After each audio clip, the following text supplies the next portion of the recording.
G, 1, 2.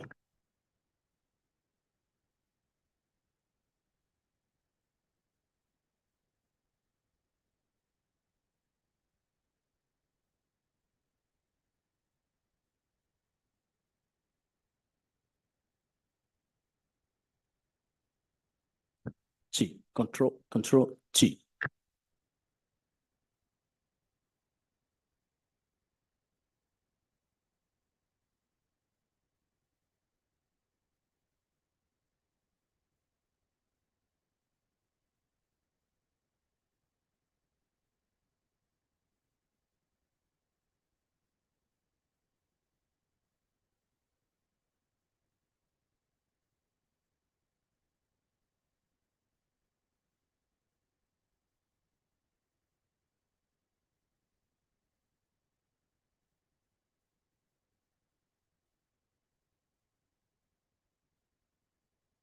Control, can you hear me?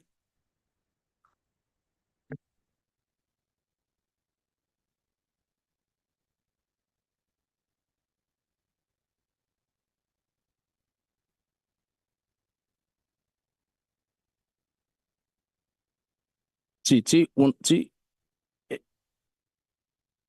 Am I coming through? You,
There will now be an opportunity for silent prayer or meditation.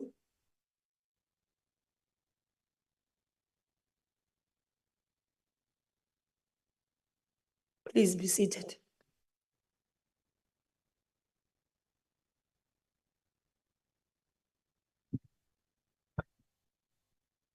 Good afternoon, all honorable members.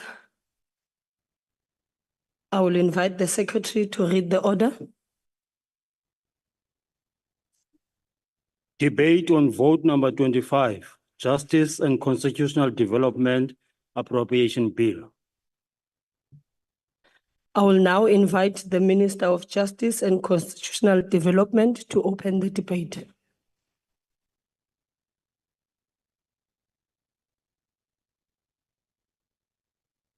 Thank you very much, House Chair, honorable members of the portfolio, Deputy Minister of Justice, Mr. Andre Snell, chairpersons and heads of departmental entities, Director General Mashabane, and the team, our distinguished guests present here and at home.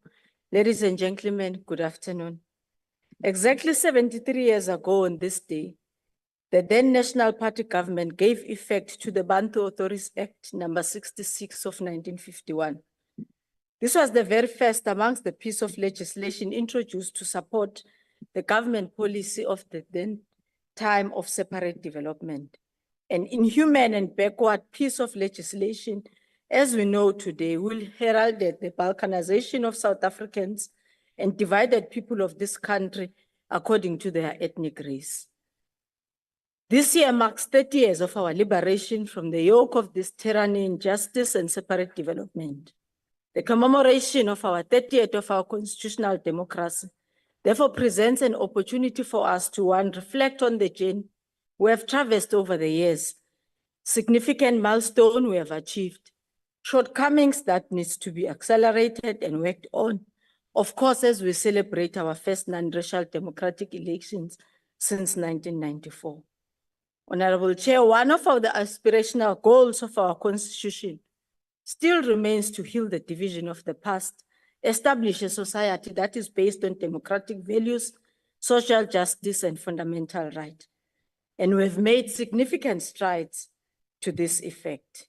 Globally, access to justice is defined in the context of programs undertaken by states to promote equality, eradicate poverty, improve literacy, and empower vulnerable communities, amongst others, to be part of initiatives to promote and enhance access to justice.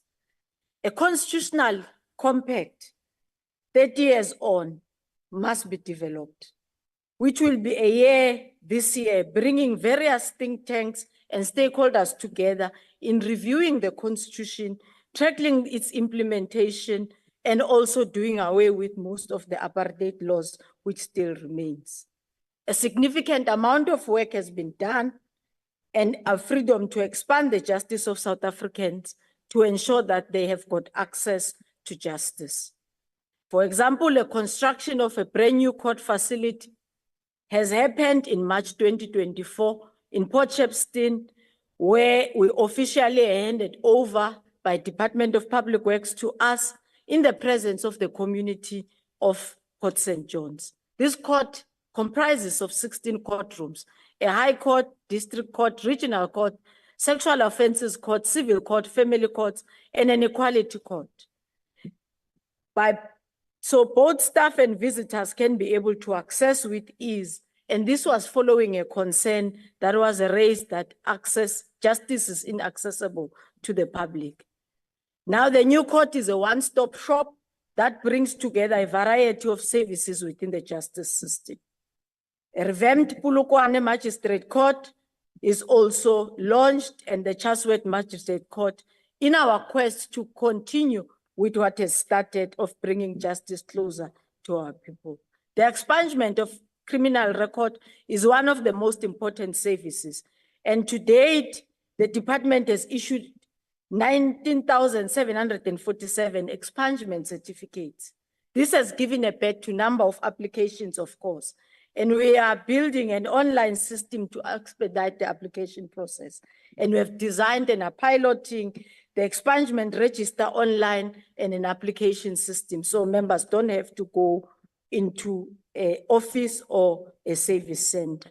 The Criminal Procedure Act has been amended by the Judicial Matters Amendment of 2023. This section provides for the automatic expungement. In the past 3 years, 214 courts have been upgraded also to provide the disability-centric support system, and an additional 68 are on the cards to continue with the 214. We explore as well, in pursuit of our access to justice and discussion, in this year, September, a symposium where all our stakeholders will be invited to assist in shaping and sharpening the areas relating to the improvement of access to justice and what hampers them.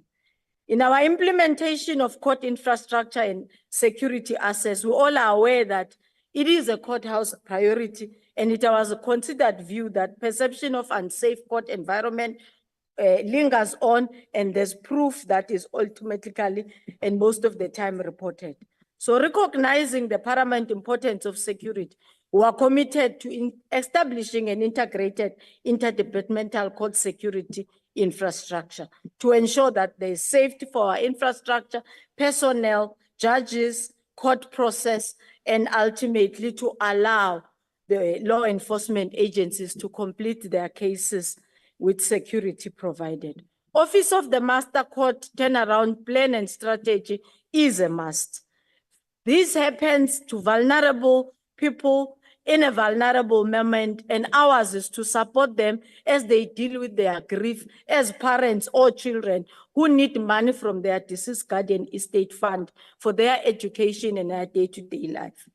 We continue to implement the master's turnaround strategy, which will be inclusive of the building process. And honorable members and our people, we must accept that we are facing challenges with regard to the turnaround, but we commit ourselves in ensuring that we will be undertaking a benchmarking exercise currently to ensure with SARS and Home Affairs to ensure how to be efficient on our inline system for the application process. Currently, if you go to the master's office, you are likely to find a note on the door which says, come back tomorrow or come back in the afternoon. Myself and Deputy Minister have visited 1 or 2 of these offices, and we remain committed to cleaning out the scourge of corruption and to ensure that we implement the report which was commissioned by the department to the Special Investigating Unit, which saw 13 senior managers and other officials placed on precautionary suspension in April, and we will fasten and ensure that the outcomes of this disciplinary cases, which deals with allegation amongst others, financial irregularities and maladministration in the matters and the affairs of the Master of the High Court and Family Affairs, are seen to finality. We can't not talk about the scourge of gender-based violence, which the department strives to continue and ease access to justice for victims of domestic violence. Following an application, an online application which we are introducing, the clerk of court must serve order on a response via email within 24 hours. This intervention ensures that victims of domestic violence can get speedy protection, but ultimately are not compelled or forced to go to service centers physically to apply for a protection order. So this is also in line with the request of the Presidential Summit on Gender-Based Violence and Femicide of 2022, which resolves, among other things, an online application, but also we were given a task to watch and collect the data from SAPS to create the incident and trends on how domestic violence shows itself. And we are in the final phase of phase 7 of capturing and analyzing the data which was received from SAPS to map the trends so that we could be able to be of meaningful role in the prevention of GBV. Parliament has recently passed 3 GBV Amendment Acts, significantly changing the legal framework in the GBV sector. We're modernizing our criminal justice system to ensure that there's more access, particularly in remote and under-serviced already areas which are yielding results, including a 2.6 billion in punitive reparations and 770 million in recoveries of serious crimes that were committed at ESCOM during the state capture. So our modernization is already showing us a result at a small scale in which it has already been released and dealt with. We have a dedicated team of 16 TRC prosecutors and 34 investigators that are currently handling 137 ongoing investigations, 24 of which have already been included. Honorable members, as you may be aware, Advocate Dumisan Sevenza was appointed to review whether the measures put in place to address such cold cases leading them to prosecution, are they adequate? We are sitting and tabling these recommendations with a serious view to ensure that they are of great importance and the cases must be concluded. We're dealing extensively with organized crime with the NPA, which has achieved an impressive record of 93.4 conviction rate in prosecuting organized crimes. We have developed an extensive organized crime strategy, which demonstrates our commitment to combating and reducing organized crime. And this strategy involves working with SAPS, our Directorate for Crime Investigation, and the South African Revenue Services. We will ensure and enhance our internal analytical abilities to all the cyber crimes. Our aspirant prosecutor program, which was launched in May 2023, welcomed around 700 professionals or aspirant prosecutors. Unfortunately, in 24, we couldn't do a new take because of financial constraints, but in 25, we're encouraging the NPA and also trying to ensure that there will be a continuous inclusion. The capacity of this and the strengthening of the criminal justice needs to be taken serious. I am proud that my predecessor launched in April the Bridget Mabandla Justice College and the creation of the Anti-Corruption Cyber for Forensic Academy. And these schools go along with the new School of Prosecution Leadership and Business Application.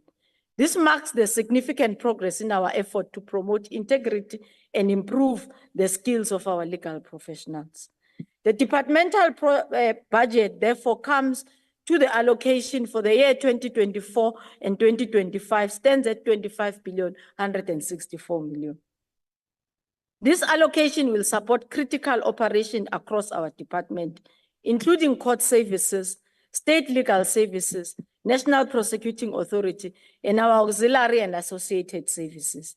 A significant of our budget, which is about 4,233 million, is allocated to our compensation of employment, COE, and its adjustments, addressing the vital cost of living increases for our staff, which is dedicated on a day-to-day to pursue the function and the mandate of the department. Additionally, 628 million is earmarked for implementing the crucial recommendations of the Financial Action Task Force and the Zondo Commission in ensuring that we continue to enhance our justice integrity system and its effectiveness. Our strategic focus of our MTEF period centers on improving service efficiencies through digital transformation and modernization. In the new financial year, we received a baseline increase of 1 billion for compensation of employees in the cost of living adjustment. And this is to relieve the financial pressures on the compensation of employees. As I conclude, Honorable Chair, this budget vote comes a day before we celebrate the International Mandela Day. We are reminded of the philosophical expression of Ubaba Mandela, our iconic father of our Rainbow Nation, when he opined, and I open quote, "No one is born hating another person because of color of his skin or his background or his religion. People must learn hate, and if they can learn to hate, they can be taught to love, for love comes more naturally to the human heart than its opposite," close quote. Instructively, this quote underscores our commitment to foster social cohesion, nation building, democratic participation, as outlined in our statement of intent of our government of national unity.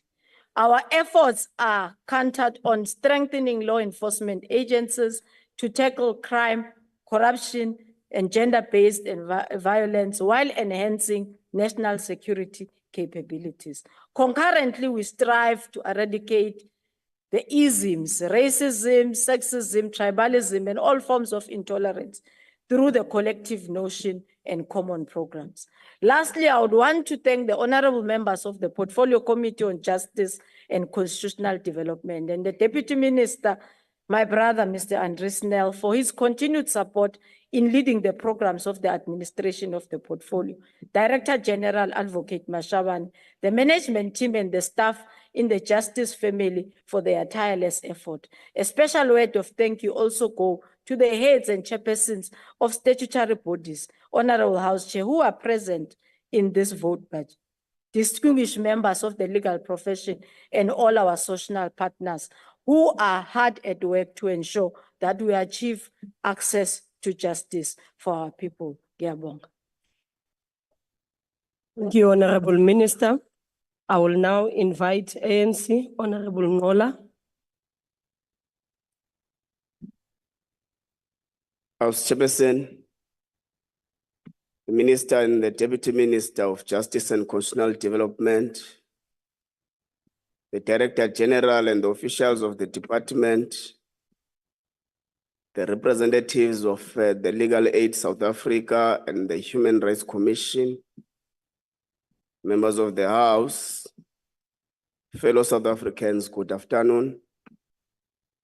Budget Vote 25, Justice and Constitutional Development, contains 5 programs, as well as a direct charge for magistrate salaries. The Department of Justice and Constitutional Development is responsible for the administration, court services, state legal services, and National Prosecuting Authority program, as well as the Justice Modernization Sub-Program under Program 5, Auxiliary and Associated Services. In addition to the allocation to the Justice Modernization Sub-Program, Program 5, Auxiliary and Associated Services contains transfer payments, Legal Aid South Africa, the Special Investigating Unit, the Information Regulator, the Office of the Legal Services Ombudsman, the South African Human Rights Commission, and the Public Protector, South Africa. The committee was briefed by the Department of Justice and Constitutional Development on the 9th and 10th of July, 2024. The Justice and Constitutional Development Vote 25 is allocated 24.1 billion rands for 2024-2025 financial year, including the direct transfer of magistrate salaries compared to the 22.296 billion rands in 2023-2024. In real terms, the vote allocation increased by 0.3% when compared to 2023-2024 financial year.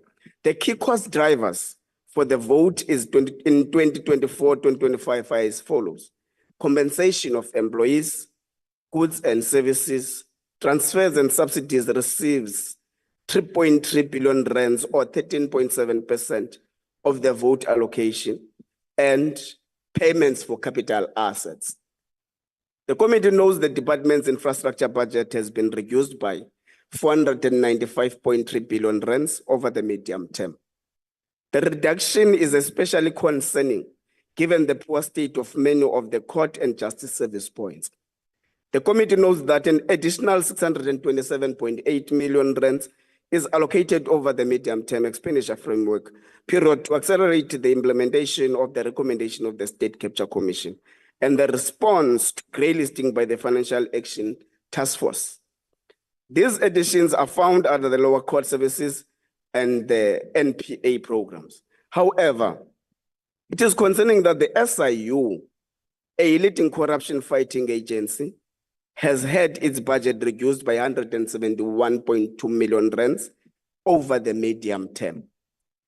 It has been reported that the budget cuts will restrict the SIU from increasing staff to address growing number of investigations and risk its ability to achieve strategic goals, such as improved investigation times, data analytics for corruption cases, accelerated civil litigation, and digital transformation.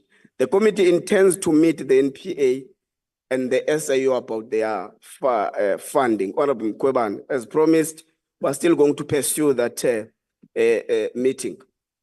The committee knows that the transformation of state legal services remains the key outcome of the department. The state attorney's environment is beset by serious shortcomings.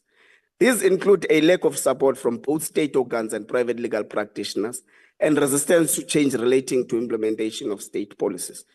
Inadequate resourcing, infrastructure, technology, and funding. There has, however, been some progress since the appointment of the Solicitor General in 2020.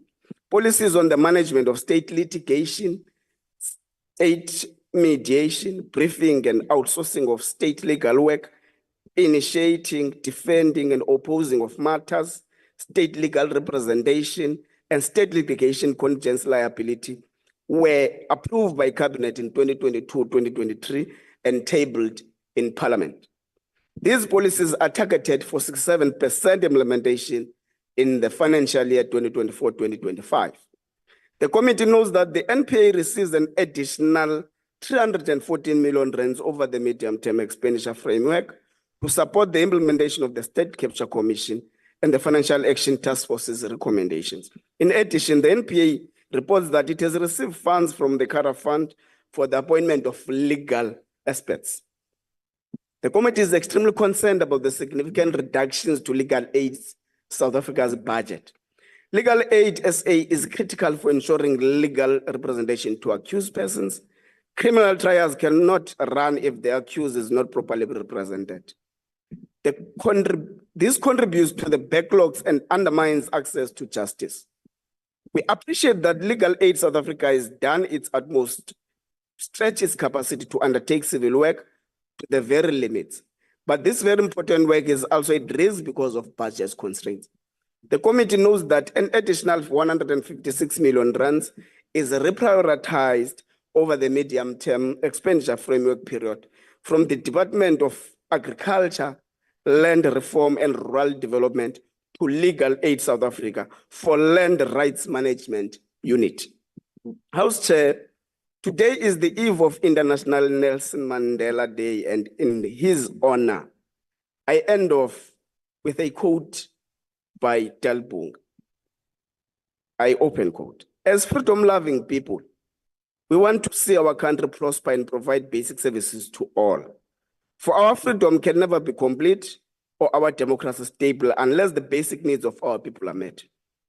We have seen the stability that development brings, and in turn, we know that peace is the most powerful weapon that any community or nation can have for development. Having considered Vote 25, Justice and Constitutional Development for 2024-2025, we move that, we recommend to the House that the budget be approved. Thank you very much, House Chair. Thank you very much, Honorable Member. I will now call on DA, Honorable Advocate Breitenbach.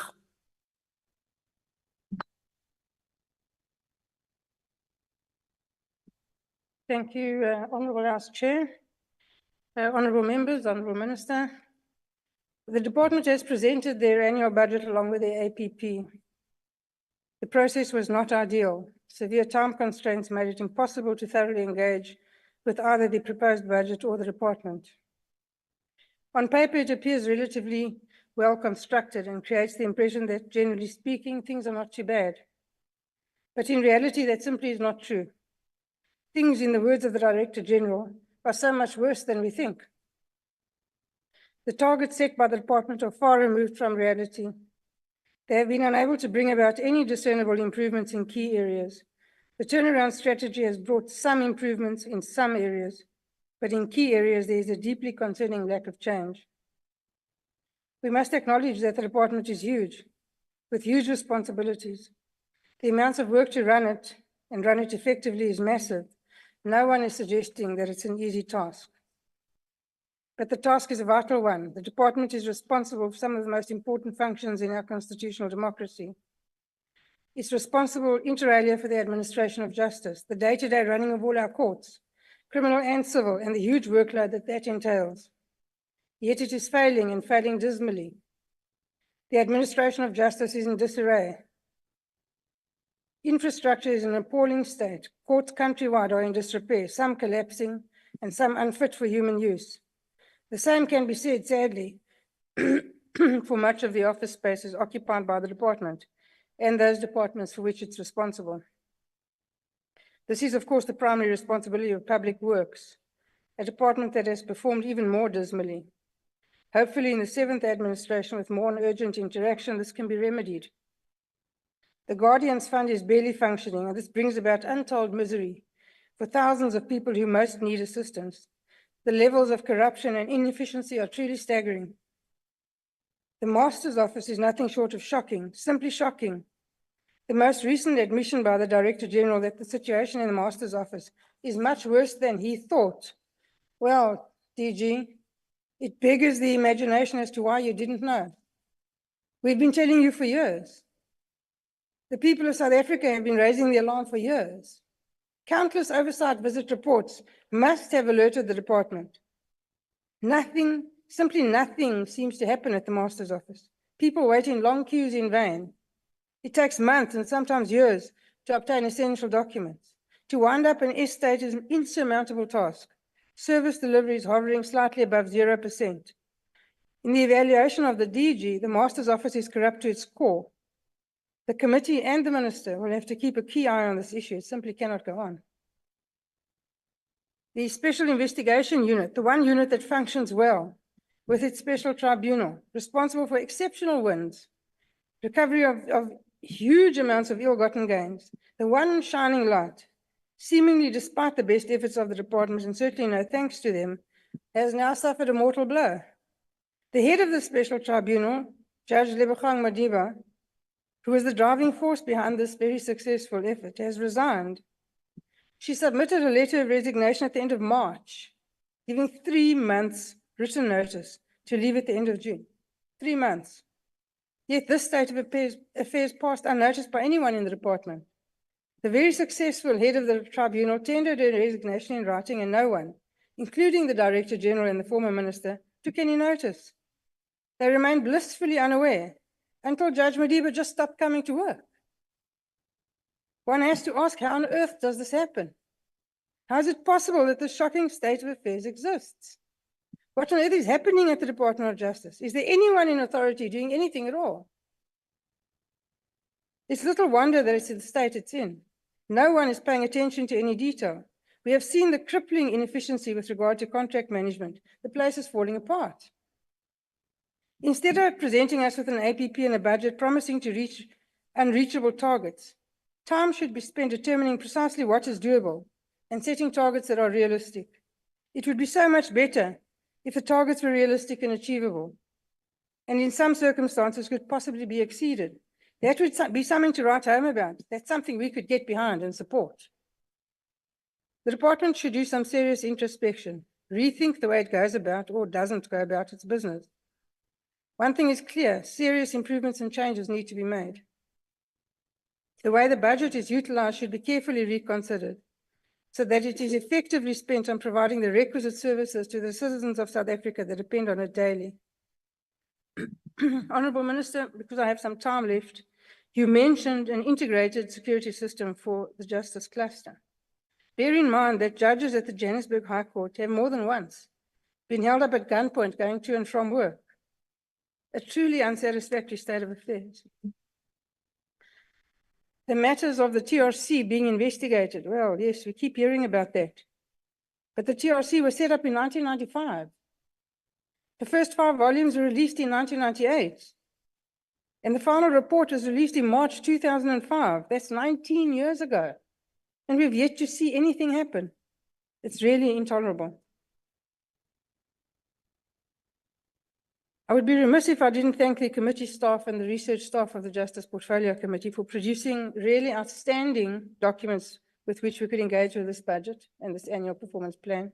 We're really spoiled in our committee to have a standard of work delivered that is truly astonishing and done in a very short period of time. So whoever was involved with that, thank you all very much. The new minister and your deputy have your work cut out. Certainly not an easy job. If you undertake it seriously and honestly, you can count on our support. If not, you can expect us to be vocal critics. I thank you. Thank you, Honourable Member. I will now call MK Honorable Dr. Hlophe.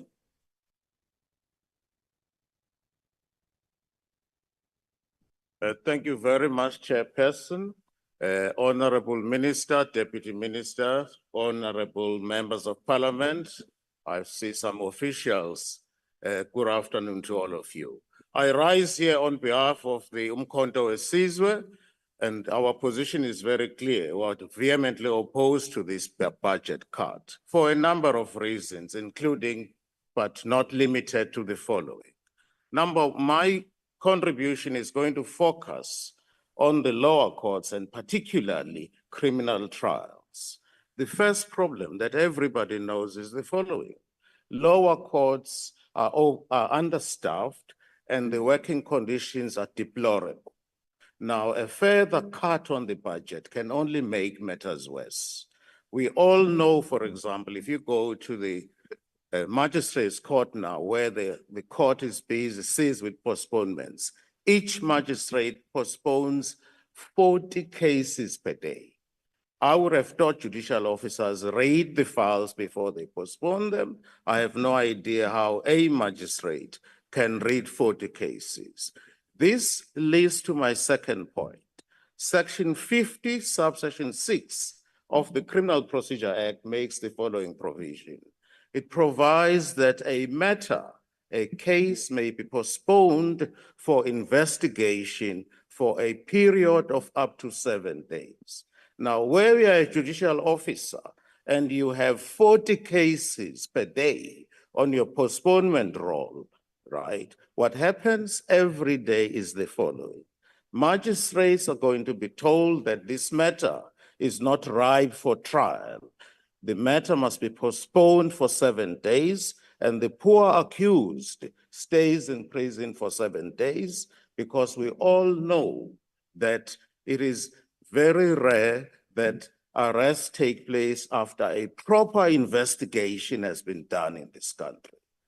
In an ideal situation, there must be a proper investigation. Once the investigation has been concluded, then the arrest may lawfully follow, so that you don't have a situation whereby a poor accused person stays in prison for 7 days because the investigation has not been completed. If you think I'm lying, go to the magistrate's court anywhere in the country, you will see that. Provisions in Section 50, subsection 6 of the Criminal Procedure Act. I move on to my third point. AVR technology has been used even in this country. This is the technology that is used for postponement of cases. The problem, obviously, is load shedding. You can't rely on electricity. As long as we have load shedding in this country, you can't rely on technology, AVR technology, for postponing cases. This leads me to the point that the Honorable Minister made about integrated system, right? Maybe it is a solution. I have advocated that for many years, that what is needed is an integrated system. You have a center consisting of the judiciary, the police, and the courts.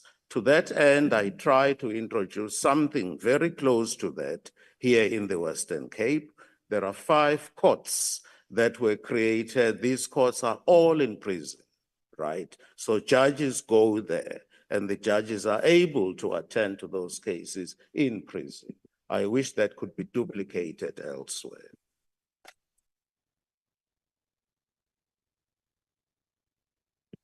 The problem is made even worse. I'm talking now about the backlog. The problem is made even worse because of the use of foreign language interpreters.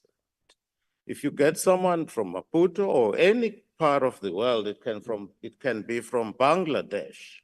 That person, in terms of our constitution, has a right to have the proceedings conducted in a language that he will understand, which means if the person comes from any part of the world, that person has a right to use that language, and the proceedings must be interpreted to him. We don't have enough foreign language interpreters. This impacts further on the waiting period, and there are people who are languishing in prison as a result of this. The other point I want to make is this. The resources are limited, and one would have expected the prosecuting authorities to use those resources wisely, not widely, but wisely. I've seen instances, and I prefer not to mention anyone, where the prosecutors have charged accused for what appears to be clearly a common assault case. You find that the accused is charged in the regional court, right? For common assault, you ask yourself, who is sought to be pleased by the prosecutors? I prefer not to mention any name. It was a high-profile person from one of the political parties. The charges against him, he was convicted of assault GBH. In my view, that conviction cannot stand. It should have been common assault. It was an open clap, not even a fist. So that, in my view, that trial should never have taken place in the regional court. It was an abuse of state resources to teach him a lesson. Honorable Dr. Tlhopho. It was clearly an abuse of Tata. state resources. That trial should only have Honorable taken Dr. place. Tlhopho. So, Unfortunately, your time has expired. for the reasons stated above, we are vehemently opposed to the budget cuts. Thank you. Thank you, Honorable Member. I will now call on EFF Honorable Advocate Mkhwebane. Thank you. Honorable Chairperson, our President, CIC Malema, thank you so much for the support. Honorable members, Minister. Minister, you've mentioned several things which you said are happening in the current justice system. Unfortunately, this is on paper indeed. It's not what is happening, unfortunately, on the ground.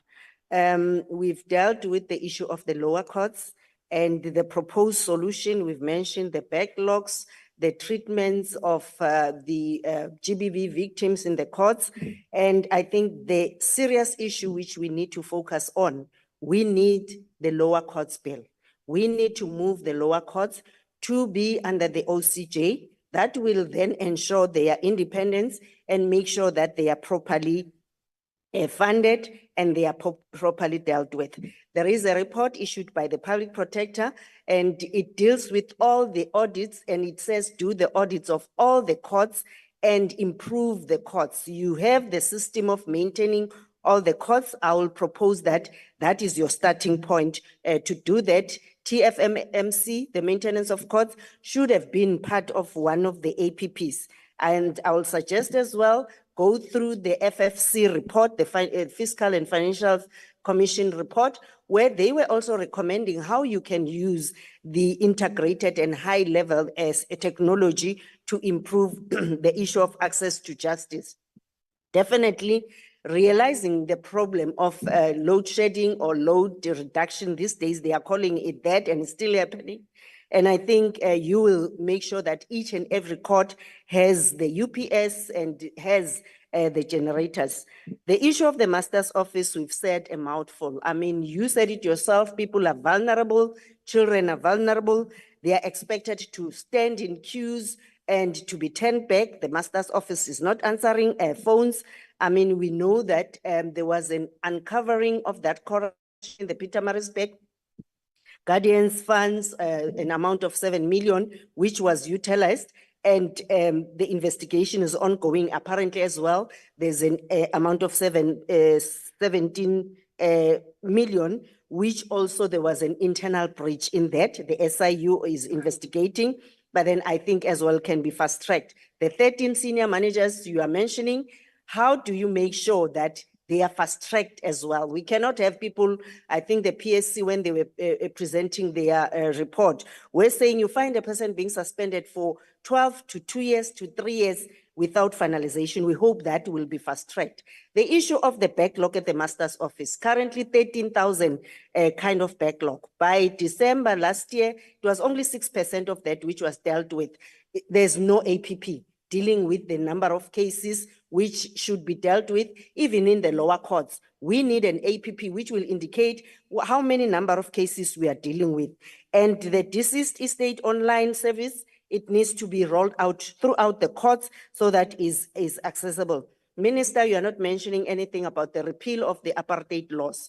We know the project by the South African Law Commission, which you might have mentioned, but then we will appreciate that that is in the APP and how many laws will have to be amended. The Prevention of Public Violence and Intimidation Act, the Riotous Act, the Commissions Act, which should be dealt with. The state attorney as well, it's a mess. And before I go to the state attorney, I'm disappointed that the Justice Committee chairperson, we agreed that we'll call upon the NPA, SIU and deal with their reports. That has never happened. And it's something which we are not appreciating ourselves. State attorneys, you find state attorneys having 1,000 more cases per state attorney. Can you look into that? Make sure you employ more state attorneys. Secondly, use previously disadvantaged attorneys who've established their firms, but they are not able to do anything. The briefing patterns, on paper, you are saying you are briefing a lot of women, junior advocates, but that's not correct because it's only going to certain individuals and few individuals. And even if when you brief them, you give them manual cases like your RAF, and I'm not saying they shouldn't, but you should empower them to have more involved cases. And NPA is also another problem. There's no, in their APP, we need to see how many cases they have. There was a mention that is around 150,000 backlogs. That should be there. That should be monitored quarterly. That should be dealt with.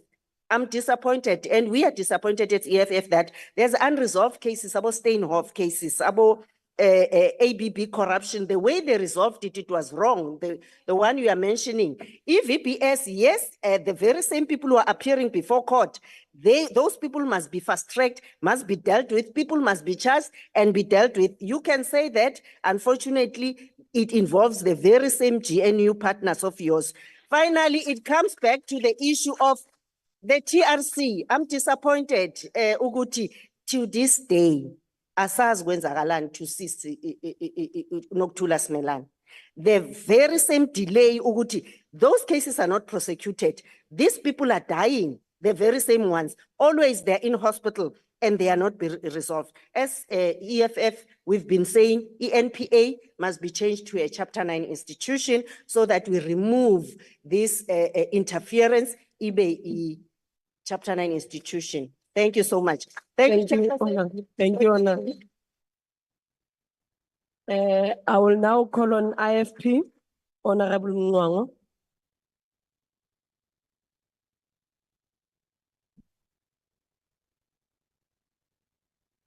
Honorable Chairperson, ensuring that every South African has access to justice should not be regarded as a gift or a luxury.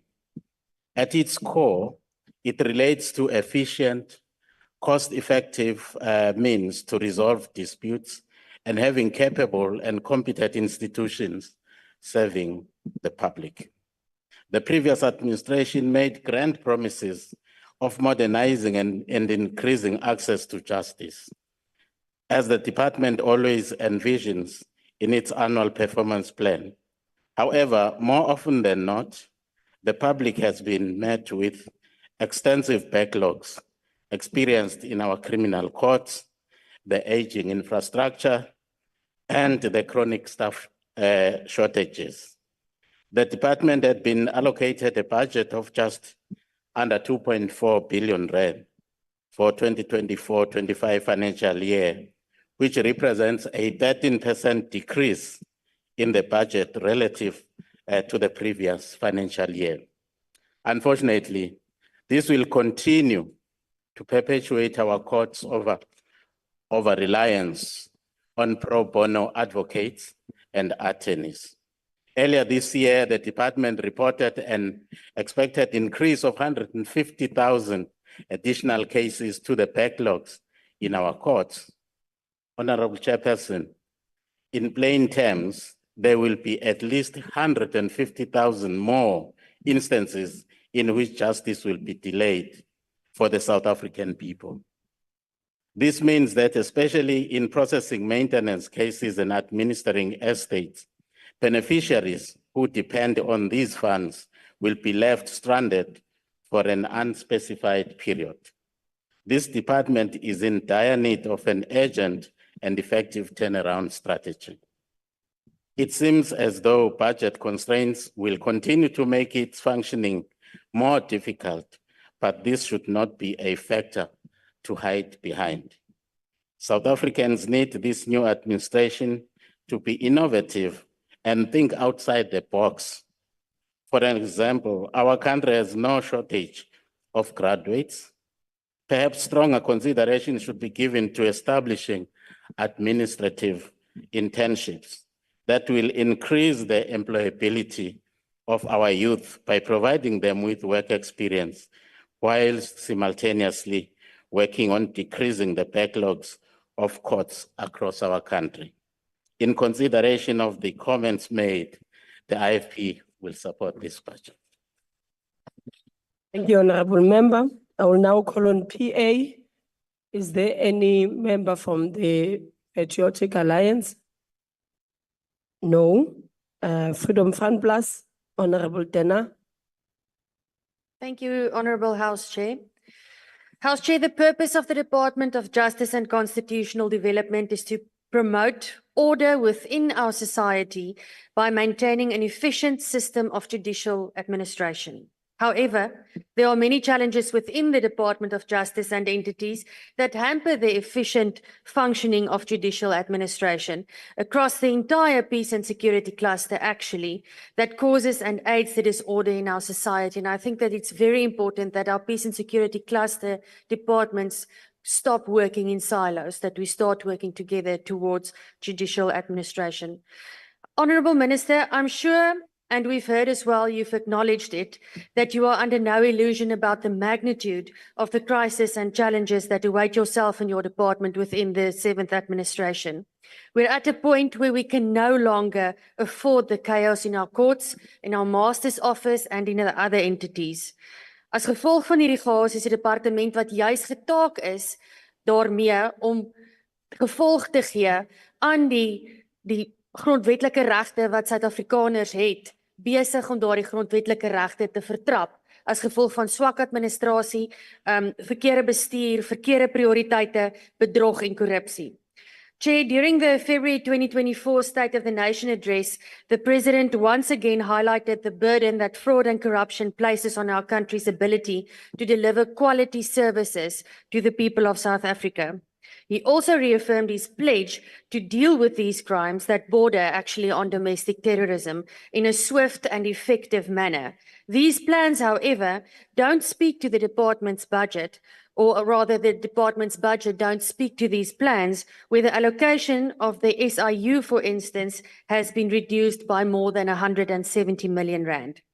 Another sincere priority highlighted during this year's SONA is to strengthen the fight against gender-based violence and femicide, but there are no additional funds budgeted for this fight against the war against our women and children. We take note of the fact that the NPA has allocated funds from its own budget, especially for the increased capacity of the Tutuzela centers, but this entity is also constrained and more has to be done urgently. Chairperson, court facilities, many of the other colleagues have mentioned it, are in a deplorable state. Not only the buildings, but also the office equipment, stationery, and other resources. The Department of Public Works is definitely not pulling its weight, and neither is CETA. These things need to be attended to on an urgent basis, Minister.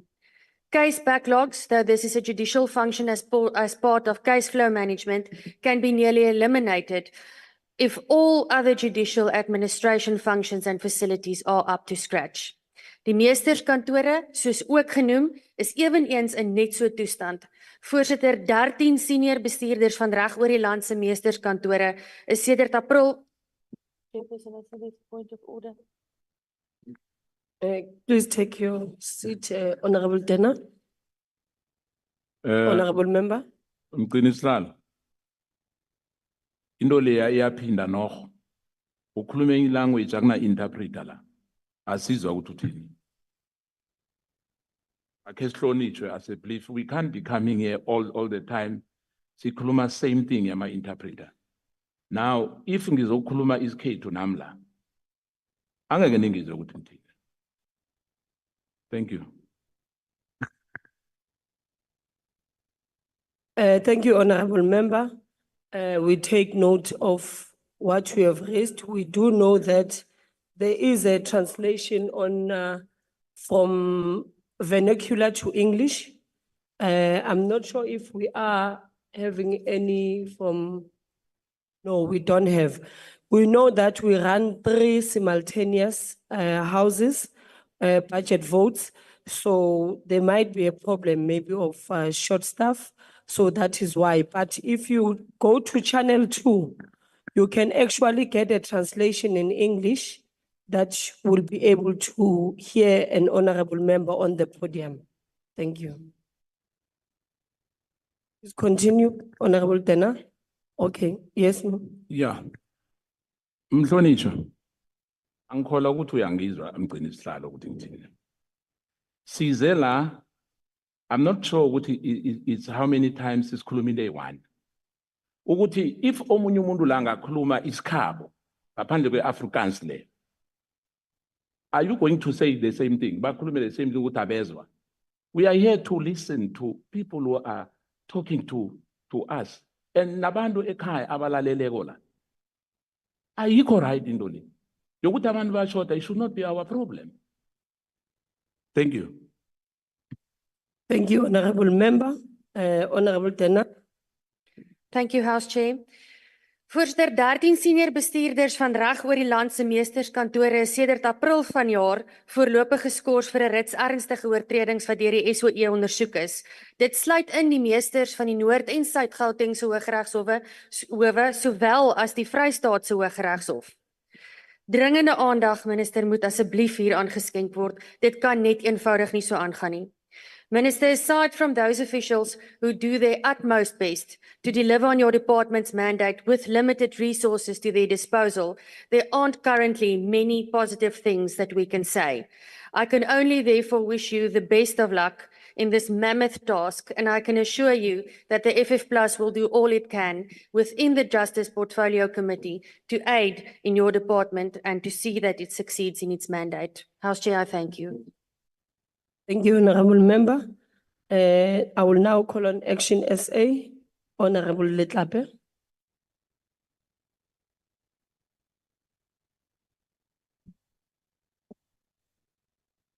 I recognize the chair of the session, the minister, the deputy minister, the chair of the committee, and the DG. The minister started in a speech, spoke about, let's construct a constitution, let's review the constitution. I hope, Minister, what you take into account is to give us a constitution that we can understand and that we can uphold. A constitution for angels is not appropriate for who we are in South Africa. It promotes unaccountability and endangers the lives of the ordinary. I am here to seek justice, joining a mother that 4 years ago lost her daughter to a man who set her alight. And a few weeks ago, the case was postponed for further investigation, 4 years later. So we as a family, having undergone the trauma of losing our daughter, are preparing ourselves to be traumatized by the justice system of South Africa. I haven't heard anything in this budget that speaks to address those issues. We have a family, we have 3 families in Mpumalanga awaiting justice. Lily Mine tragedy. Instead, the business is being reopened. What you see is indifference from this state. I'm not sure if it relates to the fact that the 3 miners, the 3 workers that died, were black. So I hope in South Africa, Black lives would matter too. I become concerned as a citizen where a few years ago during COVID, we saw a knee on a black man's neck in the US. And I'm just perturbed that South Africa is in the same situation. But what is frustrating is that knee is the knee of a black government on a black neck. My president in ActionSA's favorite song is Not Yet Uhuru. We have a vote, but we are not free. We are less safe in the new South Africa as ordinary citizens than we were then. We can criticize our government, something that we welcome, but it cannot be a threat to life, to be a child or to be a woman. We have turned femicide into a national sport. If there were Olympics, we would bring back gold medals. We can't protect society because of lack of integration, lack of cooperation, lack of accountability. You ask this question, it is that ministry. The best policemen and security officers are reserved for members of parliament. The 20%, 3 short of 20% that are in the executive. There is no basic capability to investigate matters properly so that justice cannot be denied to both the accused and the victims. I ask Minister that as ordinary South Africans, we stop being victimized by the justice system. We would support a budget Honorable that addresses Letlapa. the issues that face the people of South Africa. I thank you. Thank you. I will now call upon the Deputy Minister of Justice and Constitutional Development.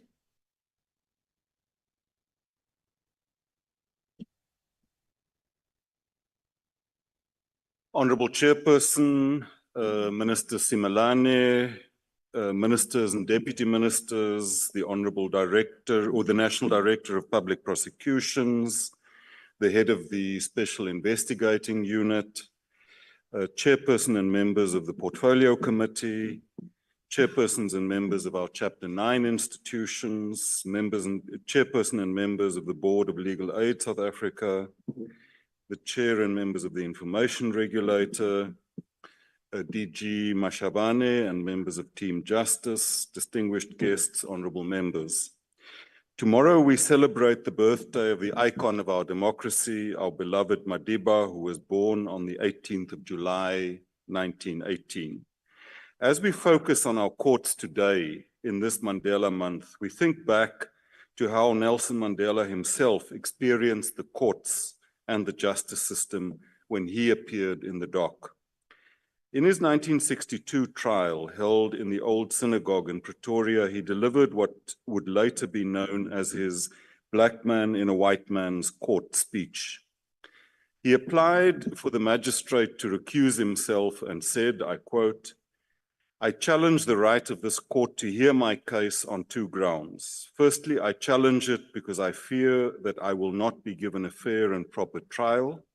Secondly, I consider myself neither legally nor morally bound to obey laws made by a parliament in which I have no representation, close quote. He continued to say that he feels like, I quote, I am a black man in a white man's court. This should not be. I should feel perfectly at ease and at home with the assurance that I am being tried by a fellow South African who does not regard me as an inferior, entitled to a special type of justice, close quote. Today, as we celebrate 30 years of democracy, we can take enormous pride in the way in which our courts and our justice system have changed, recognizing that they must still change more. Today, everyone appearing in a court has the constitutionally guaranteed right to a fair and proper trial. Nobody can question the legitimacy of our courts. Our courts are independent and subject only to the Constitution and the law. Our challenge is to translate that constitutional and legal reality into a practical reality for all of our citizens. Today, we have a judiciary which broadly reflects the racial and gender composition of our country. Every person who is detained has the right to be informed of the reason for being detained and to have a legal practitioner assigned to them at state expense if substantial injustice would otherwise result. Today, we have the rights, the courts, and a justice system for which so many South Africans sacrificed their lives. We therefore owe it to them to ensure that justice is not only done, but is, as the saying goes, manifestly seen to be done. Access to justice lies at the heart of what we do. We need constantly to look at ways in which access to justice for all can be improved. In this regard, a symposium on access to justice will be held later this year to examine impediments hampering access to justice and to explore innovative solutions to these challenges. Many of those challenges, the members of this committee during this debate have amplified very extensively and, I might say, very accurately, regrettably. The department has been at the forefront of the fight against gender-based violence in all its forms. We are pleased to announce that we shall be designating and establishing an additional 15 sexual offences courts to provide a victim-centric justice system for survivors. We also want to mention the successes of the NPA's Tutuzela care centres. The number of Tutuzela care centres, which offer a wide range of services to survivors of sexual violence, has increased from 55 in 2021 to 64 in 2024. The NPA is collaborating with stakeholders further to identify additional Tutuzela care centre sites across the country. It is also important to highlight that the Tutuzela care centre's scope was expanded so that survivors of all forms of GBV can now receive help and support. In collaboration with the SAPS, a significant number of DNA reports, totaling nearly 50,000, were successfully processed from October 2020 to May 2024. The objective of this initiative was to accelerate proceedings of sexual offences cases. We know that GBV and domestic violence can also take the form of economic abuse. Often a person will withhold much needed funds from their partner. That is why the issue of maintenance is so important, and the department is working tirelessly to ensure that we finalize maintenance matters within 90 days from the date of proper service of process, and that we also speed up maintenance investigations.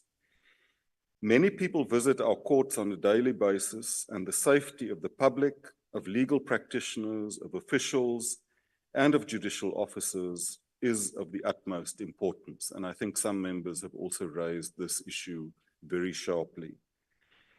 In 2022, the Department of Public Works and Infrastructure increased the maintenance delegation to 1 million rand. This increase means that the department is now able to complete minor, yet much needed and important work at courts much faster. These repairs improve the court's conditions and ensure that the infrastructure is maintained, and minor capital work has enabled the completion of 74 projects in 23-24. At least 8 capital projects for construction of new facilities and the refurbishment of existing facilities are targeted for implementation. These include the Durban High Court, Soshanguve, Mamelodi, Pretoria, Rustenburg, Klerksdorp, Kaimus, and Boksburg Magistrates Courts. To ensure that disruptions to our court activities resulting from load shedding Honorable Hlope, are kept to a minimum. The department has registered 431 projects to install generators at various service points. Our courts see high volumes of members of the public on a daily basis, and in particular, during high-profile cases. Funds have been requested for additional security at courts, with 90 courts identified for the installation of new security infrastructure. Honorable Chairperson, there can be no access to justice if people are not aware of their constitutional rights and how to enforce these rights. For this reason, the department plans to conduct over 400 public education and communication activities to enhance access to justice services and promote constitutional rights. We look forward to the participation of members of parliament and their parliamentary constituency officers in this regard. Community-based advice officers are crucial to enhance access to justice for all. The Program for Legal Empowerment and Access to Justice is a funded project by the European Union, and over 200 community advice officers have been supported, and a further 60 will be funded for the next year. These community advice officers assist in the promotion of constitutional rights, education campaigns, especially for marginalized and vulnerable groups in rural areas. A major feature of our justice system is the provision of legal aid. Legal Aid South Africa champions the rights of all persons to access to justice through the provision of accessible and quality legal aid services. Legal Aid South Africa's Land Rights Management Unit has been operating for just over 2 years, since the entity took over the management of the component from the Department of Agriculture, Land Reform and Rural Development. The unit took on 1,282 new matters, well exceeding the annual target of 200. Honorable members, our courts are very different to the courts of our past. We've made great strides in making access to justice a reality for all. There are various entities and bodies which fall within the broader justice family, be it the Rules Board, the Information Regulator, South African Human Rights Commission, the Public Protector, South African Law Reform Commission, the Legal Practice Council, and others. We look forward to working closely with all of these institutions. To the SIU and the NPA, the fight against crime and corruption remains ever high on government's agenda, and you can be assured of our support in the very important work that you do. The department is fundamental to providing justice services to various justice points. We owe it to the legacy of all those who fought for freedom to ensure that these services work well. And we look forward to your support in making that a reality. We thank you very much.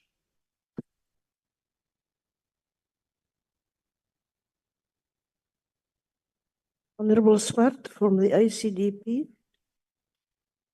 Thank you, House Chair. House Chair, the ACDP notes with concern that the operational budget of the department is reduced by a staggering 5 billion rand over the medium term. Now, most speakers have very adequately expounded on the challenges, Minister, that the department faces and the various entities reporting, such as the NPA, Legal Aid South Africa. And my experience has been that members of parliament receive constituency queries continually. And I want to just highlight an aspect which relates to criminal matters where you have victims of crime, as was very, very passionately explained by the honorable member from Action South Africa, where it impacts families having to go back to court, back to court, back to court. These backlogs are unacceptable. Another matter, Deputy Minister, you touched on maintenance. New members of parliament will be inundated with maintenance queries. Women that are reliant on those funds, having to pay money, take off work if they've got work, go to courts, and then their matters are not resolved. That we need urgent attention to. A third matter, given the high levels of domestic violence, is the domestic violence interdicts. Now, there's online aspects coming, but are they working? And are the police implementing those interdicts that are obtained? How many women are murdered where they already have got those interdicts that are ineffective? This is crucial. Honorable Minister, the issue relating to state attorneys. Now, we know we've got a massive budget deficit. The state attorneys do litigation for state departments.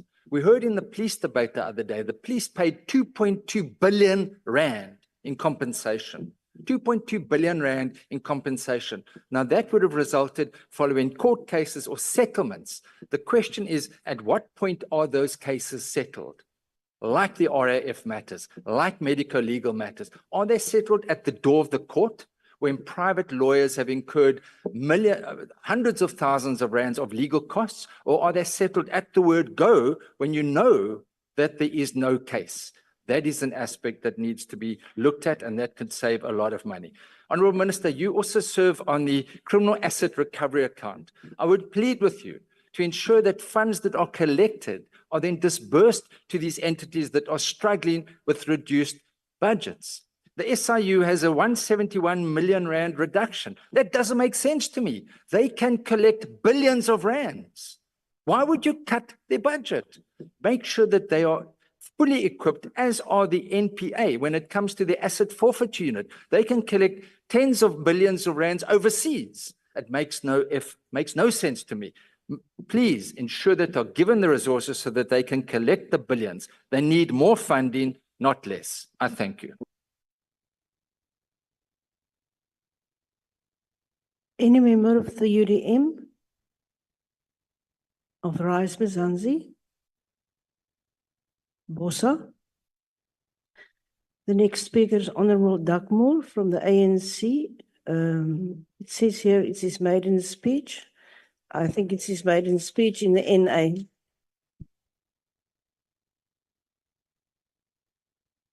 Thank you very much, House Chair, Minister, Deputy, Honourable Members, the DG, all officials, comrades, ladies and gentlemen. I believe that our meeting today forms part of our ongoing work of building our country, one that is united, non-racial, non-sexist, democratic, and prosperous. We sit here strengthened by the legacy of work done by the heroes and the heroines of the struggle for freedom and justice. We pay tribute to those struggle lawyers, as we call them, who fought side by side with our people. Victoria, Griffiths Mxenge, Esamwisa, to mention three. As the African National Congress, we honor those who since 1994 have worked so hard to transform the apartheid colonial system we inherited. Our first Minister of Justice, the late Comrade Dalla Oma, comes to mind, followed by Ministers Maduna, Mabandla, Surti, Khadebe, Masuta, Lamola, and now our Honourable Comrade Minister Simelane. It is indeed apt that the Justice College is named after Comrade Bridget Mabandla. May her soul rest. Honourable members, as the ANC, we have absolute trust in Comrade Simelane.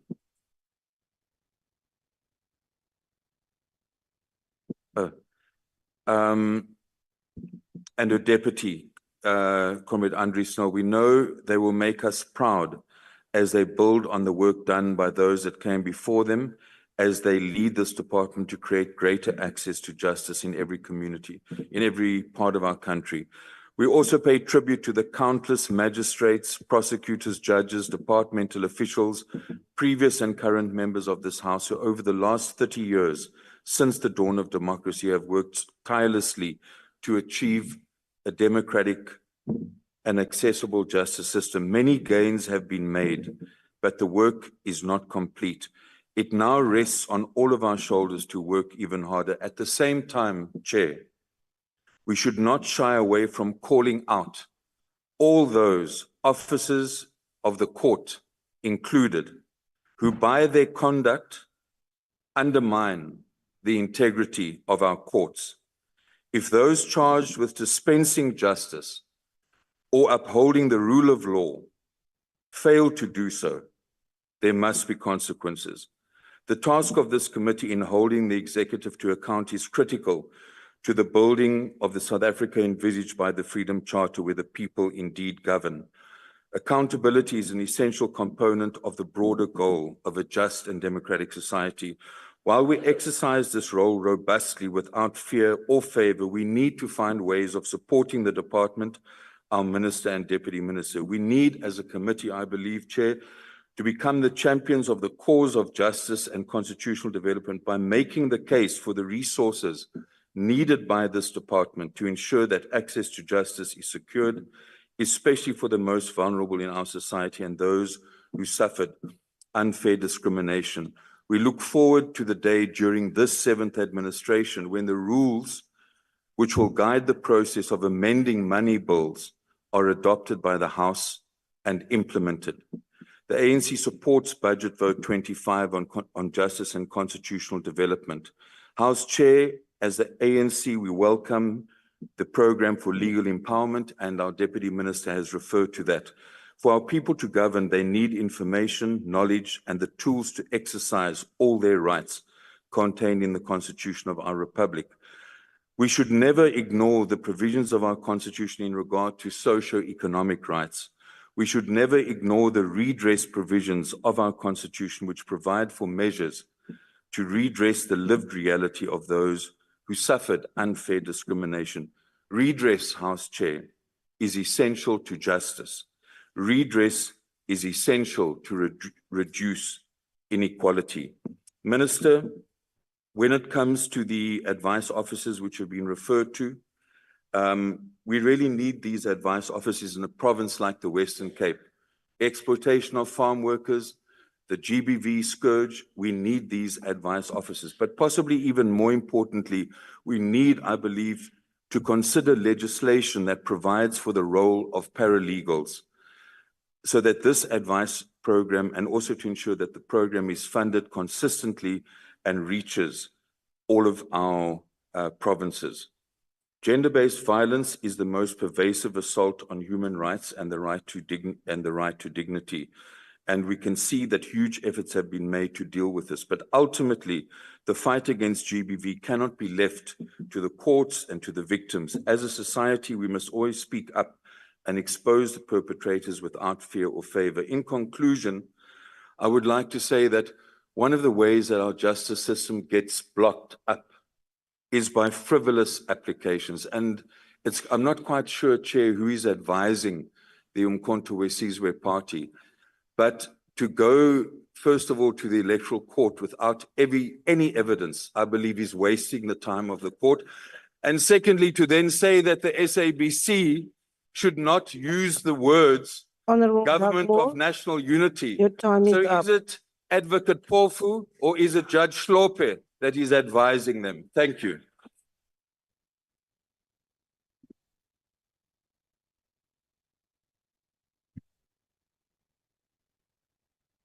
Any speaker from the ATM? Al Jamal? The NCC? The PAC? The following speaker will be Honorable Nomvalo from the MK.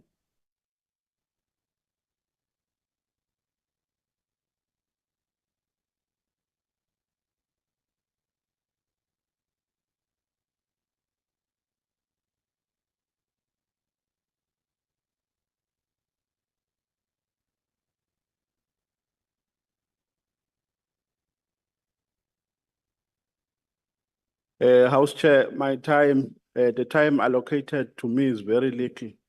So it doesn't allow me to greet everybody. It only permits me to greet progressive forces who are not part of the GNU. House Chair, we just want to address three things as the MK party. The first thing that we would like to address is to remind the chairperson of our committee that during our congratulatory message that we tendered during our first meeting, we had stated it clearly that we are only going to give him respect if he respects us. We had agreed as a committee that entities must be called before the budget vote, because the report that was tendered to us as the committee did not give full account on the operations of the entities which are under the committee. So we feel that we have been ambushed, and if this is a treatment that we are going to get, then it means we are going to have difficulties in the long run. And then the second issue that I want to address is about the issue of the small claims court. Everything that the minister has said here is not true in a practical sense, Minister. We've been on the field, I've been an attorney. Everything that we have said is just fallacious. In fact, what is happening is a total opposite of what transpires on the ground. The people do not know about the small claims court. And the small claims court, by their nature and design, were meant for poor people who do not afford to pay attorneys and advocates. There are no educational programs that are in place that educate people in communities about how the small claims court run. And our submission is that the monetary jurisdiction in the small claims court must be increased from 20,000 to 100,000. And the third admission, which is the third submission which we want to make, which is the last one, is about how the state attorney is run. We believe that notwithstanding the backlog and the issue of an understaff, but the problem is with the system and how it is designed at the state attorney. The state attorney must be divided into two. You must have a merits department and a quantum department. The merits department is going to look on the issue of the merits because there are matters which are a straight cut, which can be resolved from the onset. And the quantum department will deal with compensation that is going to be given to members. I hope to make the submission maybe now at that debate. Thank you very much.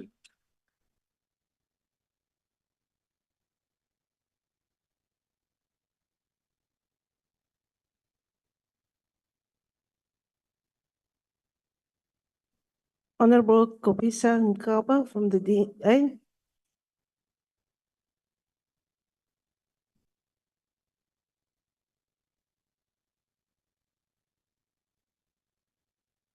Honorable members, in one of the most famous parables, we are taught about two men, one who built his house on a rock, one who built his house on sand.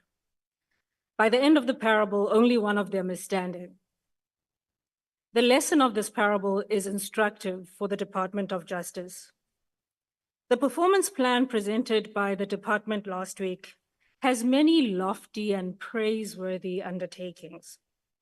But these undertakings are out of step with the resources available to the department.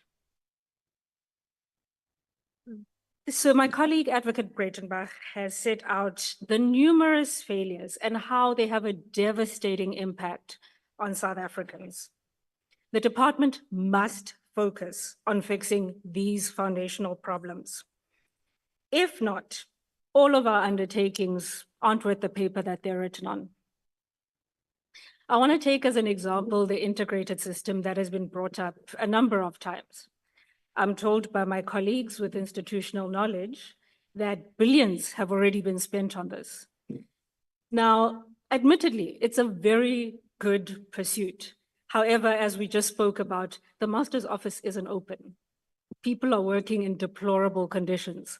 South Africans are seeking justice in deplorable conditions. We don't have billions to throw at lofty goals. We need to focus on fundamentals, especially given the finite resources with which you operate. Now, the current budget also leaves the minister with further constraints given that the allocations were made by your predecessor. We understand that, but South Africans will not accept excuses, and we shouldn't expect them to. Regardless of the circumstances, the Department of Justice has to deliver the results that our people require and deserve. In this 7th administration, we have a new minister, a new chair, a new committee.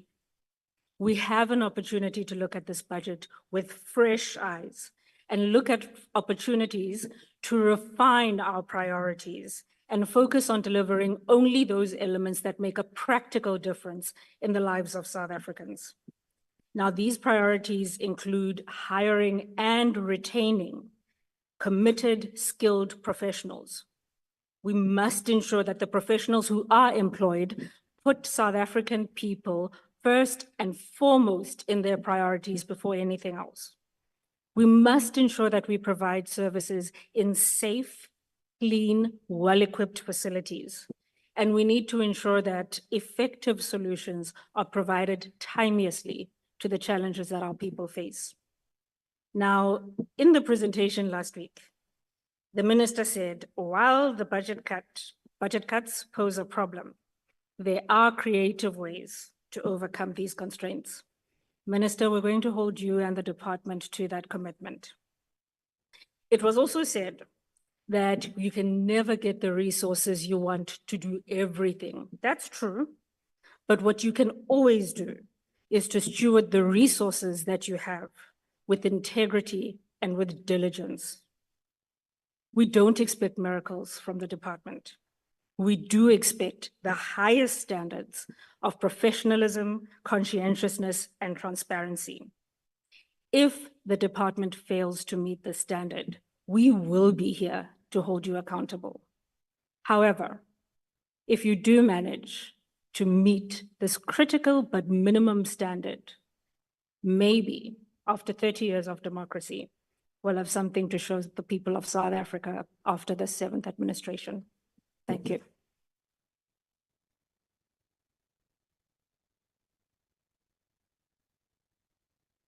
Honorable Matafa of the ANC.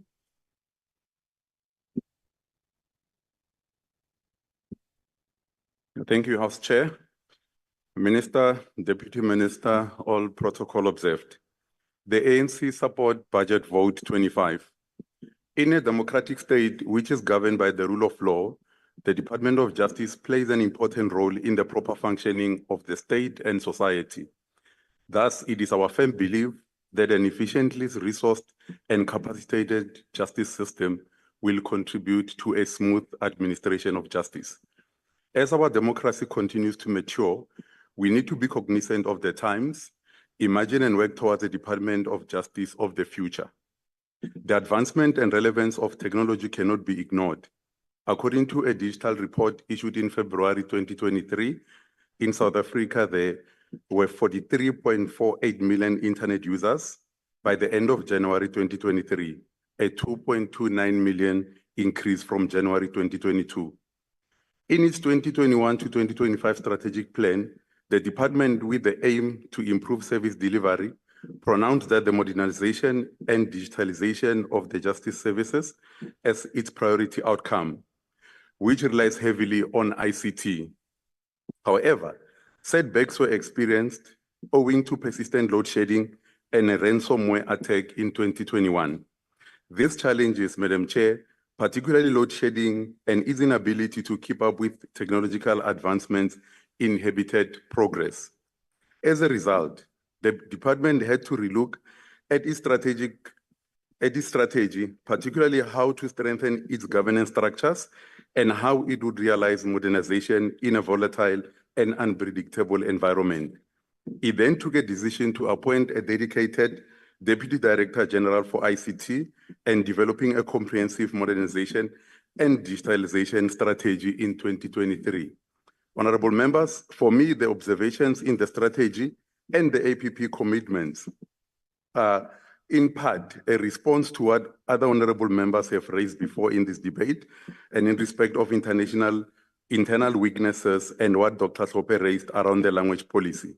Ours is to ensure that the APP commitments are followed to the letter. The strategy is geared to enhance the following online services: maintenance, deceased estates, domestic violence protection orders, civil services, and the Guardians Fund. As the department continues to embrace and improve its ICT capabilities to ensure greater access to justice, we will, as the ANC in the committee, continue to monitor this area. The Deputy Minister succinctly addressed the infrastructure maintenance and construction. Coming from Soshanguve, I personally can attest to the fact that the Soshanguve court has been renovated and upgraded to modern standards. Honorable members, one of the entities receiving its budget from the vote is the Special Investigation Unit, or the SIU, which is an innovative corruption fighting body with effective investigative and civil litigation powers.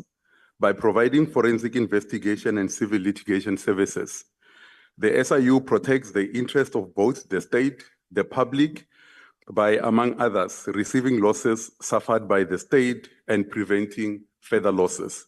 Between 2019 and 2022, the SIU recovered 2.97 billion rands. The SIU is making great strides in strengthening its cybercrime combating capacity in this regard. It has formed partnerships with the Council of Scientific and Industrial Research and the French government for development of digital investigation tools, digital forensic investigation and analysis, cloud and high-performance computing to prevent cybercrimes. Legal Aid SA continues to champion for the rights of all persons to access justice through the provision of independent, accessible, and quality legal aid services in criminal and civil matters. Between financial years 2020 and 21 and 22-23, Legal Aid SA assisted in over 1 million new matters, of which 87 are criminal matters and 13% are civil matters. The provision of legal advice in order to empower communities on their legal rights and responsibilities benefited more than 400,000 people annually via its national footprint of 64 local and 64 satellite offices. The Legal Aid toll-free advice line and consultations with remand detainees. Legal Aid SA has sustained its service efforts of advancing constitutionalism and the rule of law within the integrated criminal justice system. Honorable members, in a Supreme Court of Appeal judgment in the Nakedi corruption case, the court made the following remarks. The seriousness of the offense of corruption cannot be overemphasized. It offends against the rule of law and the principles of good governance. Courts must send out unequivocal messages that corruption will not be tolerated and the punishment will be appropriately severe. It is thus not exaggeration to say corruption of the kind in question eats away at the very fabric of our society and the scourge of modern democracies, close quote. It has been established that high levels of corruption in South Africa had a detrimental impact on investor confidence. It is commendable that the NPA, which also received funding from this budget, has made it top priority to tackle and combat corruption crimes in order to restore trust among the public and the nation at large. In 2023, the State of the Nation address, President Ramaphosa announced that the investigation directive against corruption will be a permanent feature in our anti-corruption law enforcement efforts. Madam Chair, before I run out of time, let me address the issue of persistent attack on the GNU. The baseless attacks must be construed as an attack not against the formation of the government that the ANC so wisely proposed, but against the founding principles of the GNU, which are respect for the Constitution, the Bill of Rights in entirety. House Chair.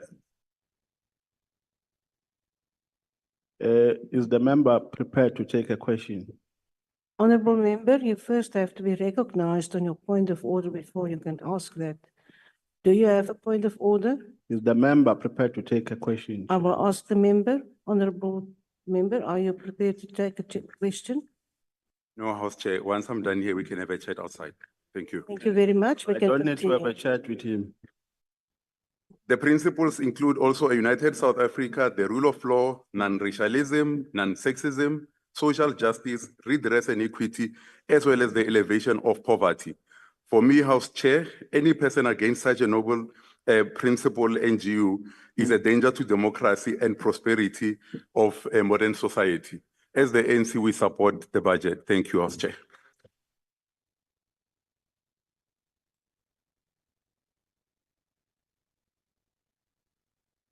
The Honorable Minister of Justice and Constitutional Development.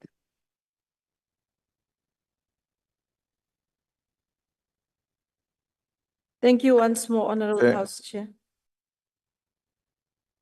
Mine is not Honorable Malema, do you raise it's not a point of order, it's just to remind the minister to clarify the Bridget Mabanda thing in her speech. Honorable Minister, you can continue. Thank you very much, Honorable House Chair, for the second bite. Honorable Malema, thank you very much. I do correct that Ambassador Mabandla is alive. It's a maiden speech. My colleague might have made an error. Thank you very much, honorable members. I have listened attentively to the team that made debates, but also some inputs which were made during our budget speech for the Office of the Chief Justice. And mine is to take advantage of the institutional memory, the experience that quite a number of our members in the committee have. And some of them are not necessarily coming from the party that I come from. But what I promise is that we are going to work together for the benefit of the access of justice to the people of South Africa. I look for no color in terms of the party of what you are wearing, but jointly that we work together. What have we learned today is that the Guardian Fund is in disarray. The Master's Office, the SIU had gains. They are losing a bit in terms of the tribunal recovery process that the resignation has. Honorable Breitenbach argues that there are unrealistic targets with regard to the APP, but my thinking is we could be able to accelerate on what and hold ourselves through the committee accountable rather than a quarter variation in terms of sitting and updates. I urge the committee to join us in the department and we hold constant reviews on how the APP has been drafted and what will be the deliverables. Usiswam Honorable Mkhwebane and both with Judge Sope, they talk about the lower courts and they make a point in terms of all the issues that they are raising. But I want to pick two issues. The AVR technology postponement, program and the cases, the load shedding, DM dealt with it. Honorable Sope, I'll visit the Western Cape 5 courts and I will invite the committee, jointly we do it, so that we could see what we could learn from the integrated system. We'll look into how we improve both the lower courts and look into the enrollment and the reports that Sisbusi spoke about with regard to the FCC to improve the integrated technology from what we would have found from the Western Cape on how best to improve on it. The Master's Office, yes, it leaves much to be desired. It needs to be improved on. It's a project that myself and DM have adopted in ensuring that on a day-to-day basis, we focus on all of them with the limited resources that they have on how we could maximize on them and improve.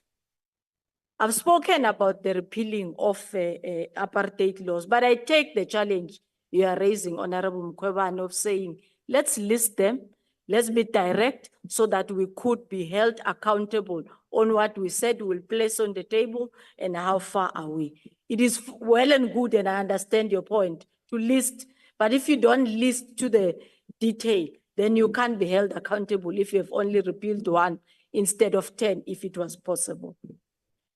Honorable Ngobo, the turnaround strategy is being hampered by the budget cuts. And in maximizing what we have, we can only be able to achieve more. We need to stop in, we need to stop in working in silos. We need to stop in not coordinating. And I think Honorable Swartz also raised the same matter of collaboration and ensuring that we stop the silos. Honorable Litlapa, let me start by saying my condolences to the family.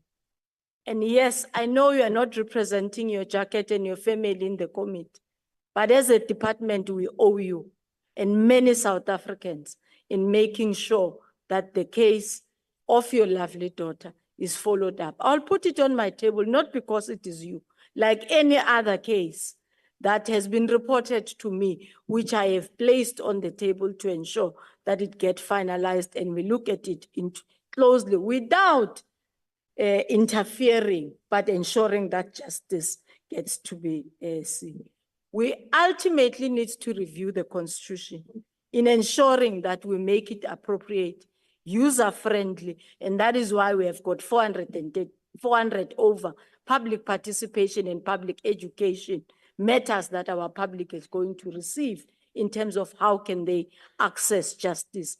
There's a booklet outside that is already with the services of the department. And our intention is to make sure that each and every South African know how to access justice, what are their rights, and how do they access those rights. Together, we can do more.